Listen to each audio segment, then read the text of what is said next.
Hi, this video is an overview introduction to the 5-year vision for St John's Church. It's going to be the first of a series of video clips that give you a little bit of an insight into who we are, where we're going, and how it all fits together. I've always been ambitious to lead a community of ordinary people who may be able to discover how to do extraordinary things. Inevitably, when you're leading a church, it's not just like leading a kind of a business or any kind of product-oriented organisation. We're here relating with real people, with real needs, and we're also here relating to a town full of real people and real needs. So it's got to work. In the real world. This has got to work with a range of different kinds of people in a range of different kinds of situations. Wouldn't it be exciting though? Wouldn't it be marvellous to have some kind of vision that's shot through with the presence of Jesus Christ that works with these raw materials? So my hope is that what I present works with real living creatures who can have a go at this. You know, one of the things that I absolutely love about being a Christian is the adventure. I really love being involved in lives that seem to be opening up to God, starting a new Alpha course and seeing new people beginning to explore faith, or working with people who've been following Jesus for years but are daring to do something new. Or those occasions where a group gets a new idea to work with someone that God seems to have just dropped on their heart and daring to have a go and try some new initiative. All of that really makes my faith come alive. In some respects, that kind of activity has redefined for me what it means to be mature, what it means to grow as a Christian. It seems to me that the hallmark of being a Christian is movement towards Jesus and movement with Jesus.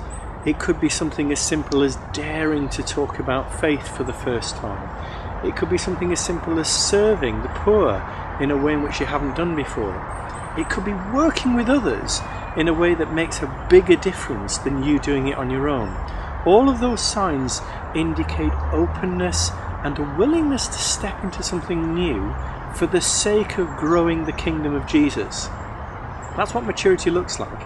And that really is a core ingredient that needs to be embedded into each individual heart so that we're ready to do the bigger thing that God is calling our church towards. Here at St John's, we already have 3 purpose statements for the church. Our purpose statements basically describe why we exist, why we think we need to be here, why we do what we do. These 3 statements cover individual transformation, transformation of the church community, and social transformation, community change at a wider level. Most specifically then, if we were to read these out by definition, these are the things that we're committed to. We want everyone becoming like Jesus by knowing and following him through the power of the Holy Spirit. That's our first purpose statement. We want a welcoming, loving community that encourages use of our gifts and abilities to serve God and each other. That's the church. We also want society transformed by the love of Jesus as we engage with Kenilworth and the world around us. Social transformation. These 3 hinges, these 3 pointers are key to shaping the whole of our 5-year vision.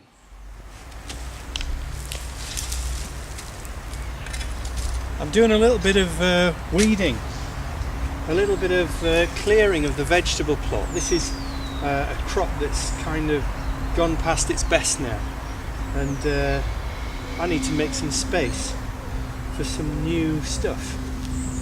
That's what it's like when it comes to fresh vision. You have to sometimes clear the ground and make some space.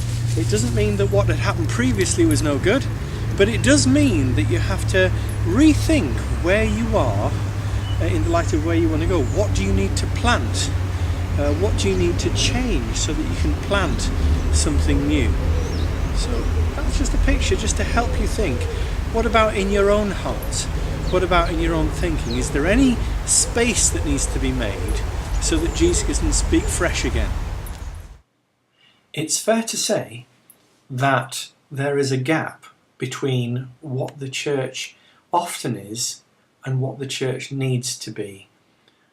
As part of the process of clarifying a 5-year vision, it became evident to me and to others, as in a kind of informal audit, that there is a gap between our ambitions to connect well and to draw people to new faith and to see transformation at an individual and social level, and what we actually can offer and do presently.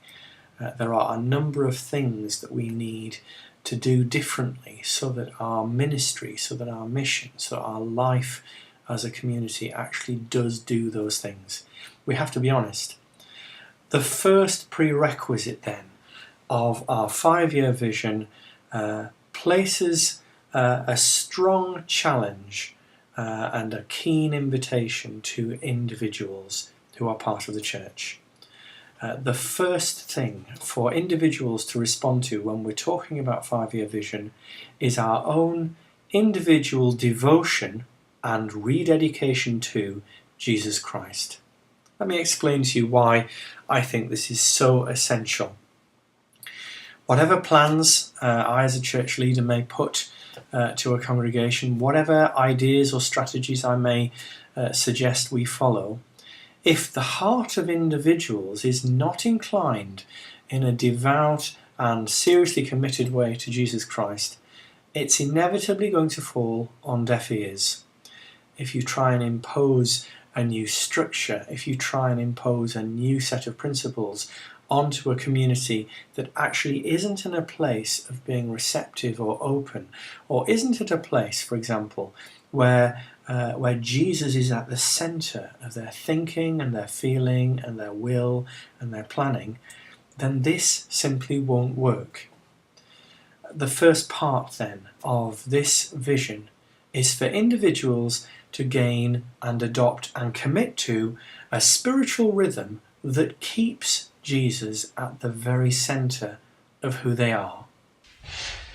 One of the more familiar turns of phrase that Jesus used to describe his own ministry and the way in which he was bringing things was the metaphor of new wine being poured into wineskins. And he says that it's really important that the new wine is poured into a new wineskin so that the new wineskin doesn't wreck an old wineskin. He talks about his fresh kingdom ministry needing to go into something that can appropriately bend with it and yield with it and be shaped by it. So when we talk about a personal response to new vision, a personal response to being close to Jesus and to learning from him and beginning to do new things that he calls us into, we've got to flex like a new wineskin. We've got to become renewed ourselves so that the new stuff that Jesus is bringing can actually be contained and carried to others most effectively. So what might I mean by a rhythm? What might I mean by a spiritual rhythm? All the time, my model for Christian life and ministry is the picture that we have of Jesus himself relating to his first disciples. That's always been for me the core picture of what church life is meant to emulate and reveal and show and continue. And what I find when I look at the ministry of Jesus Christ is he provides for his immediate followers a set of experiences and patterns that bring change to them. Right at the heart of what he did, he called them to follow him. He called them to be followers. In other words, their individual lives were now to be drawn to and committed to whatever he was going to say and do, rather than what they thought and did. He was drawing them into discipleship, which means Jesus first, individual second. And so as a result, he created an environment where they would be close to him, where they would learn from him, and where they would start to do the things that he wanted them to do. Close, learning, doing. Now those three words may sound simple, and they may sound not particularly challenging at first hearing. But what you've got to remember is this. This is an invitation to be close to Jesus Christ. It's an invitation to learn from Jesus himself. It's an invitation to actually start to do the things that Jesus does. So it's not moderating or moulding close learning doing around what we already may think. This is a radical shift where we start to understand what it is to follow him in a deeper way. The elements of a spiritual rhythm, close learning doing, are not passive, gentle, innocuous things. They're living, dynamic elements in an incendiary kind of relationship with Jesus Christ. One of the things that is inevitable in the reading of how Jesus related to the 12 and to the crowds and to individuals who had different needs, something happened. There was wonder, there was amazement, there was change, there was a kind of a relational heat, there was a challenge to people's thinking. It wasn't a kind of a dry learning, it was a learning that expanded a sense of what reality was about. It wasn't a kind of formal closeness, it was a deep and passionate friendship, deepening, strengthening, enlivening your sense of self. And when it came to joining in, the doing element of being with Jesus, it really made your hair stand on end at times. It would make you think, this is what life is all about. You would come back from these experiences of doing what Jesus calls you to do, wanting more, because it clarified for you, this is why I'm alive. So I just want to colour this sense of spiritual rhythm with those kinds of tones, with those hues. There's something exciting about this. So why don't you think of the first 5 or 6 months of 5-year vision for you to be all about your relationship with Jesus Christ? Work over the next 5 or 6 months on how to get closer to him, how to intentionally learn more from him for your life, and how to dare to start doing the 1 or 2 or 3 things that he specifically wants you to concentrate on. That will soften your heart and prepare you for all the other stuff to come. So the first word then, as a key part of the 5-year vision, is the word rhythm. There are other key words to come: shape and values. Those are going to be things that I'll explain in other videos. For now, I want you to concentrate on this first call to devotion to Christ. That's the main first phase of embracing and understanding the vision, so that we can fulfill our purposes.